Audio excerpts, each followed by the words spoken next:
When Saudi Arabia brags it's the guarantor of Islam's two holiest sites, it gives the kingdom an assumed leadership role within the Muslim world.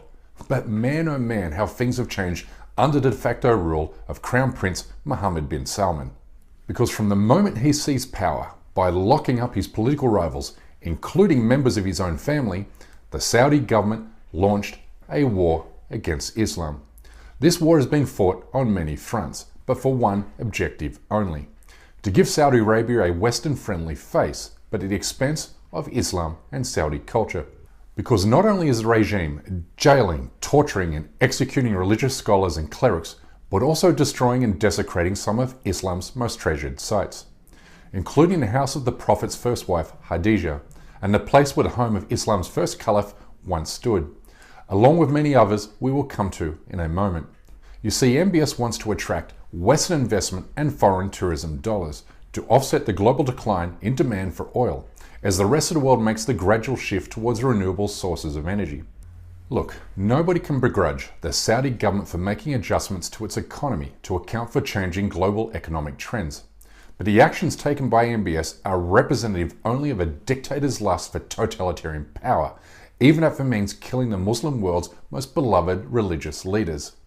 On Sunday, MBS sentenced Sheikh Abdullah Basfar to prison for 12 years, but not because he committed an actual crime, because he accepted an invitation to lead prayers at the Hagia Sophia Mosque in Turkey.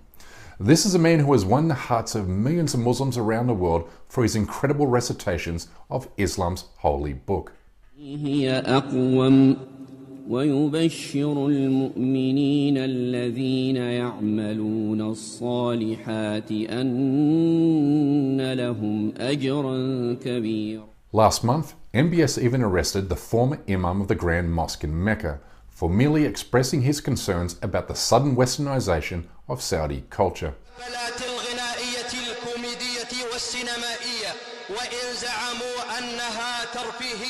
فما هي إلا مشاريع تغريبية بخطوات مدروسة تدريجية وضوابط تغريبية لا ضوابط شرعية.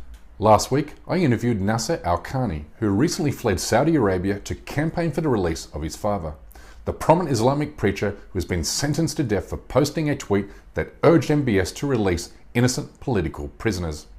Here's his son. خرجت لإنقاذ ما يمكن إنقاذه في بلادي من نصرة المعتقلين ورفع الظلم عن والدي المهدد بالإعدام. للأسف أن وطني يتساقط ليس فقط حقوقيا بل في كل المجالات، اجتماعيا، اقتصاديا، سياسيا. باتت أحلام الشباب في ضياع وحقوقهم تنتهك بأحكام قاسية لأجل تغريدة أو رأي في مجلس خاص. MBS has also arrested popular clerics Ali Al-Mari and Salman Odar, despite they, along with Al-Khani, being praised for their progressive views and opposition to extremism. To put it in simple terms, the Saudi government has co-opted the United States' war on terror to accuse pious and popular Muslims of being potential enemies of the state, a policy that has led to the arrests of more than 250 innocent men and women since 2017. Many have been imprisoned and executed for publicly criticizing the regime's crackdown on Islam, remembering that MBS executed 81 people in a single day earlier this year. But the Saudi government is not only waging a war against the country's religious leaders, but also Islamic sites, monuments and relics.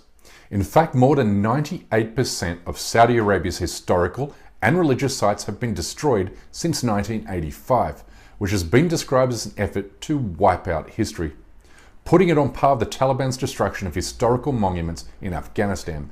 You see, the Saudi royal family might call itself the guardian of Islam's holiest sites, but in reality it holds a deep hatred for Islamic history, which is why in 2012 it built the Mecca Royal Clock Tower on the graves of more than 400 sites of cultural and historical significance, including the site where the home of Islam's first caliph once stood. The Saudi regime has even turned the home belonging to Prophet Muhammad's first wife into a block of toilets. And even more alarming, the Saudi government revealed plans to separate the Prophet's tomb from the Medina Mosque, a task that would amount to its destruction, given you can't move it without destroying it. And you want to know why the Saudi government is doing this? Because it doesn't give a single care about Islam. It cares only about maximizing revenues and profit, which is why it wants everything to look brand new in order to attract Muslim pilgrims and Western tourists. It has even built an American hotel next to Islam's holiest site. The internet has been buzzing about Paris Hilton. There's been outrage. She's opening a handbag store in the holy city of Mecca, Saudi Arabia. People were incensed the socialite would be selling purses on the way to pilgrimage. Paris was proud, though. And if selling American consumerism from the site of Islam's holiest mosque isn't bad enough, then consider this. The Saudi government rewarded Motawif, an Indian company, the rights to handle all Hajj pilgrimage bookings. This company is directly tied to the Modi regime in India, which has been accused of pushing 200 million Muslims to the brink of genocide. Recently, I interviewed European and American pilgrims who had their once-in-a-lifetime Hajj experience ruined by Motawif. Application portal was just so inefficient. They didn't reply. Their emails, you just couldn't get through on the phone. There was a time right at the start when they would reply to phone calls. As soon as people started phoning up more and more to try and ask why their applications weren't going through, the phone lines were suddenly dead, and you just couldn't get through. You just could not speak to someone about your application. Their email system wasn't much better. You get a reply maybe every few days, and that's if you were lucky.